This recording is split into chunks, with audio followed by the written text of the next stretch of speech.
Panel installation. So we've got our wood grain wall here. And one thing to note when installing Vesta is that there's 6 individual wood grain prints per color. So what that means is when you're opening up the box, there's panels in there, or the wood grain prints, 1 through 6. Now they're already pre-mixed, so you can put them up in there on the wall, 1, 2, 3, 4, 5, 6, 1, 2, 3, 4, 5, 6. But in practice, what I've been doing with most of my installations is as I'm opening up the box, they're already pre-mixed in the box. So I just grab a number 1, put it up.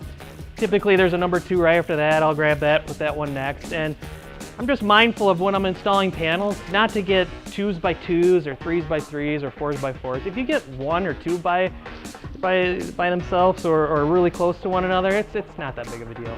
But throughout the whole panel, as long as you're mixing them and you're just watching the numbers as you're putting them up, it goes really pretty quick.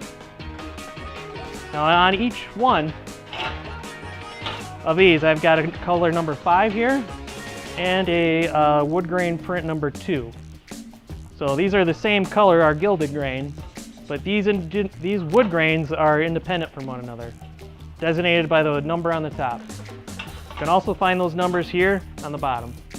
Now as you're installing, it's a good thing to do to get back quite a few feet, look at what you're doing, and make sure that it's looking like what you want. The box is already pre-mixed, so it's not like you gotta open up a whole bunch of boxes and start pulling all these numbers. They're already pre-mixed in the box. And when I'm installing, I just look for the number on the top. As I go to put it in, I was like, okay, I've got a 5 here in my hand. I just make sure I don't set it down right on top of another 5. And as you go up, you want to make sure that you get some of these darker grains and you're kind of dispersing them throughout the entire wall. Again, just get back a couple feet, look at what you're doing, come forward. It's really, really close to hardwood flooring. But this one's a little bit easier because it's already pre-mixed in the box, and they've got the numbers here on the flange that let you know what the print is.